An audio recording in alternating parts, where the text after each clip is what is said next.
Hello friends, welcome to the new episode of my channel I Prince. এবং এই ভিডিওতে একটা খুব বড় আপডেট তোমাদেরকে দেবো।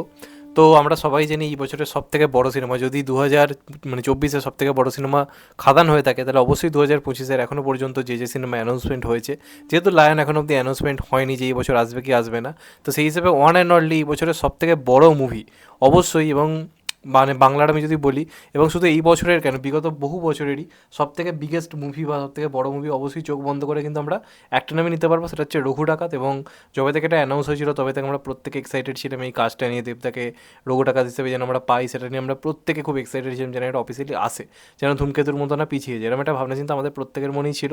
তো অবশেষে দেব 48 হিসেবে, দেব 47 হিসেবে রঘু ডাকাত আসতে চলেছে, এবং যেটা নিয়ে আমরা প্রত্যেকে পাগলের মতো এক্সাইটেড। এবং পুজোতে আসছে, স্বাভাবিকভাবেই পুজোর সময় বক্স অফিস খুব ভালো যায়, কতটা ভালো যায় সেটা তো বহুরূপী প্রমাণ করেছে।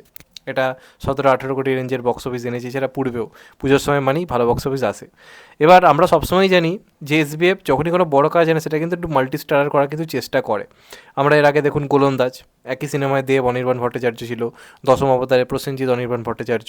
ইভেন এখন এই মাল্টি স্টারার মুভি কিন্তু ওয়ার্ক করছে। খাদানের ক্ষেত্রে দেব ভার্সেস যিশু, এই যে ব্যাপারটা লোকে কিন্তু দারুণ এনজয় করেছে, কারণ বাংলাতে এই জিনিসটা মিসিং হয়ে গেছিলো, যে একই সিনেমায় দুটো হিরো, দুটো নাম করা লোক রয়েছে, তাদের মধ্যে ফাইট হচ্ছে, এই জিনিসটা মিসিং ছিল, সেটা এতদিন পরে দেখা গেছে। তো এইবার কিন্তু আমরা জানি এসবিএফ অনেকদিন পরে বড় কাজ আনছে, এবং তাদের বড় কাজ মানে সত্যি তারা বড় কিছুই করে, এই নিয়ে কোনো সন্দেহ নেই। তাদের অ্যামাজন অ্যাডভেঞ্চার বলি, চাঁদের পাহাড় বলি, এগুলো তারা যখন বলেছে বড় কাজ আনছি, সত্যি কথা বলতে বাংলার সবচেয়ে বড় সিনেমা তোমরা ওগুলোকে মানতে কিন্তু বাধ্য, লার্জার দ্যান লাইফ বা স্কেল হিসেবে যদি দেখা যায়। তো এইবার রঘু ডাকাতের ক্ষেত্রে যদ্দূর আমরা জানি বা ক্যারেক্টারটা সম্বন্ধে এটুকু জানি, বা যারা পড়ে তারা এটুকু জানে যে প্রচুর প্রচুর কিন্তু আইকনিক কিছু ক্যারেক্টার কিন্তু এই রঘু ডাকাতে কিন্তু রয়েছে। তো এবার এই সিনেমায় দেবদা তো আছে 100% কনফার্ম, বাকি কারা থাকতে পারে এটা নিয়ে কিন্তু অনেক রকম জল্পনা কল্পনা কিন্তু চলছে। নায়ক হিসেবে অনেকেই বলছে নাম করা কোনো নাম রয়েছে, সেটা নিয়ে অনেকে জল্পনা কল্পনা করছে না রকম। তো রিসেন্ট কিন্তু একটা ব্যাপার জানা গেছে এই রঘু ডাকাতের কাস্টিং সম্বন্ধে, এবং সেটা জানাচ্ছে কিন্তু আইএমডিবি। হ্যাঁ, এরা ঠিক, আইএমডিবিতে অনেক কিছু এডিট করা যায়, এটা রিসেন্টলি আমি জানতে পেরেছি যে আইএমডিবিও খুবই এডিটেবল একটা সাইট, এ নিয়ে কোনো সন্দেহ নেই। প্রথমে হয়তো উইকিপিডিয়াই হয়তো একমাত্র, কিন্তু এখন আইএমডিবিও এদিক ওদিক আর কি এডিট করা যাচ্ছে। তবে আজকেরটা আমি রিসেন্ট এটা এডিট করা বা কোনো মডিফাইড এরকম তো দেখতে পেলাম না। একটা সিনেমার ক্ষেত্রে প্রোডাকশন থেকেই পুরো আইএমডিবির যে লিস্টটা আর কি তৈরি করা হয়, কারা কারা রয়েছে কারা কারা নেই সেইভাবে। তো সেই যে আইএমডিবি লিস্টটা রঘু ডাকাতের দেওয়া রয়েছে, সেখানে কিন্তু দুটো মানে দেবদাবাদে 3টে নাম রয়েছে, এবং 3টে নামই কিন্তু খুব এক্সাইটিং। সেকেন্ডে নায়িকা হিসেবে যার নাম রয়েছে সেটা কিন্তু বিদ্যা সিনহা মিম, বাংলাদেশের নায়িকা, তোমরা সবাই চেনো। তো বিদ্যা সিনহা মিমকে বলা হচ্ছে এই সিনেমার নাকি নায়িকা হতে পারে, তবে এটা কতটা ঠিক আমি বলতে পারছি না।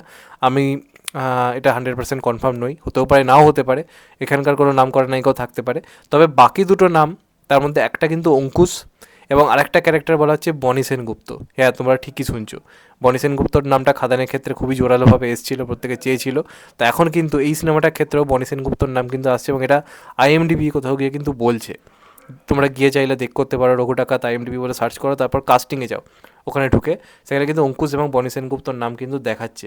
এবার রিসেন্টলি তোমরা বনির ইন্টারভিউগুলো দেখো, তাকে যখন বলা হচ্ছে দেবদার সঙ্গে অভিনয়ের সুবর্ণ সুযোগ তুমি ছেড়ে দিলে, তখন বনিদা কিন্তু সব ইন্টারভিউতে এই কথাটা বলছে যে সুযোগ একবার আসে, কে বললো, যদি সব কিছু ঠিক থাকে তাহলে হয়তো সামনে আমাদেরকে আবার একসাথে দেখা যেতেই পারে। তাই আমার কিন্তু কোনো রকম কোনো আফসোস হচ্ছে না দেবদার সাথে এই কাজটা না করার। হয়তো আরও বড় কোনো কাজে দেখা গেল যে আমরা একসাথে রয়েছি, এই কথাটা কিন্তু সে বারবার বলছে। এবার তার সঙ্গে সঙ্গে এখন আইএমডিবিতে হঠাৎ করে বনিদার নাম, এবং বলা হচ্ছে কোনো একজন পুলিশ অফিসারের চরিত্রে আমরা বনিকে দেখতে পাবো। এবং সেক্ষেত্রে যদি তাই হয়ে থাকে তাহলে হয়তো ইংরেজ আমলের কোনো এমন পুলিশ অফিসার যে হয়তো ইংরেজদের হয়ে হয়তো কাজ করতো, ভারতীয়দের হয়তো বিরুদ্ধে সে কাজ করতো, এরকম টাইপের একটা ক্যারেক্টার হতে পারে, কারণ বলা হচ্ছে নেগেটিভ একটা ক্যারেক্টার এটা হতে পারে। এরকম ক্যারেক্টার আমরা সবাই জানি রঘু ডাকাতে রয়েছে, যারা রঘু ডাকাতের বিরুদ্ধে আর কি মানে লড়াই করেছিল। রঘুনাথ তো সবসময় ইংরেজদের বিরুদ্ধে লড়াই করেছে, রবিনুর বলা যেতে পারে বাংলা। এবং ইংরেজদের সাপোর্ট করার মতো অনেক কিন্তু পুলিশ অফিসার ছিল যারা রঘুনাথের বিপক্ষে ছিল ধরিয়ে দেওয়ার জন্য। সেরকম একটা ক্যারেক্টার সম্ভবত বনি এবং অঙ্কুশের ক্যারেক্টারটা খুব ইম্পর্টেন্ট একটা ক্যারেক্টার হতে পারে। আমি রঘুনাথ পড়িনি তাই বলতে পারবো না, কিন্তু রঘুনাথে খুব বিশ্বস্ত একজন মানুষ ছিল। আমার ক্যারেক্টারটার নাম মনে নেই, তোমাদের কারো জানা থাকলে কমেন্টে জানিও। সেই ক্যারেক্টারটা কিন্তু রঘু ডাকাতে বলা যেতে পারে ডান হাত ছিল, মানে রঘু ডাকাত ওই লোকটা না থাকলে অনেক কিছু হয়তো করতে পারতো না। তো সেই রকম একটা ক্যারেক্টার কিন্তু রয়েছে।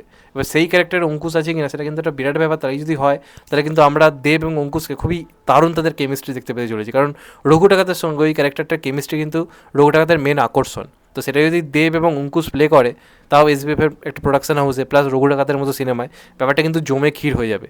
এমনিতেই অঙ্কুশের একটা নিজস্ব কিন্তু অডিয়েন্স রয়েছে, বিরাট নয় কিন্তু একটা অডিয়েন্স রয়েছে যারা পছন্দ করে। এবং অবশ্যই একই সিনেমায় আমি বারবার বলেছি মাল্টি স্টারার মুভি, যে দেব অঙ্কুশের মতো দুটো বড় নাম, বেসিক্যালি দেবের যে নাম যার সঙ্গে আসে না কেন সেটা শুনতে ভয়ঙ্কর লাগে। তো সেই হিসাবে যদি এটা হয় একদম কিন্তু উড়িয়ে দেওয়া যায় না। এবার আবার বলছি, আইএমডিবি আগে আগে আমি অন্ধের মতো বিশ্বাস করতাম, কারণ আইএমডিবি আমি জানতাম এডিটেবল কোনো সাইট নয়। এটা এটা আমি অন্ততপক্ষে 2024-এর কিছুদিন আগে অব্দিও তাই মানতাম, কিন্তু রিসেন্ট কিছু ঘটনায় এখন আইএমডিবিকেও বিশ্বাস করা একটু চাপ হয়ে যাচ্ছে। কিন্তু বেশিরভাগ ক্ষেত্রে আইএমডিবির কাস্টিং যে দেয় আমি দেখেছি, সেটা হিন্দি হোক বা সাউথ হোক, সেটা কিন্তু বেশিরভাগ ক্ষেত্রে মেলে, এটা কিন্তু সত্যি কথা দেখেছি। কারণ এই যে খাদানে যিশু সেনগুপ্ত থাকবে, এটাও কিন্তু যিশু সেনগুপ্ত আছে, এটা অ্যানাউন্স হওয়ার আগে কিন্তু আইএমডিবিতে দেখা গেছিলো, তারপর কিন্তু কোথাও গিয়ে মিলেওছে। তো দেখা যাক সেটা এবার এই মিলটা হয় কিনা, হলে তো খুবই ভালো। কারণ একই সিনেমায় দেব অনির্বাণ ভট্টাচার্য থাকার থেকে আমি মনে করি দেব অঙ্কুশ থাকাটা মাস অডিয়েন্সের কাছে একটা বিরাট বড় পাওয়া, একই সিনেমা তাদেরকে দেখতে পাওয়া, এরম একটা বড় স্কেলের সিনেমা, তাহলে কিন্তু ব্যাপারটা জমে যাবে, প্লাস বনি। তো দেখা যাক লাস্ট অব্দি কী হয়, তোমাদের এটা নিয়ে কি মত অবশ্যই জানিও। চ্যানেলটা নতুন হলে চ্যানেলটা সাবস্ক্রাইব করে দিও অ্যান্ড কেটে দেবে লাইকন। ভালো থেকো সবাই, টেক কেয়ার, নমস্কার, আবার দেখা হবে। এখন তো বাই, সবাই ভালো থেকো, সুস্থ থেকো, নমস্কার, টেক কেয়ার, আবার দেখা হবে। ভালো থেকো সবাই, টেক কেয়ার, আবার দেখা হবে।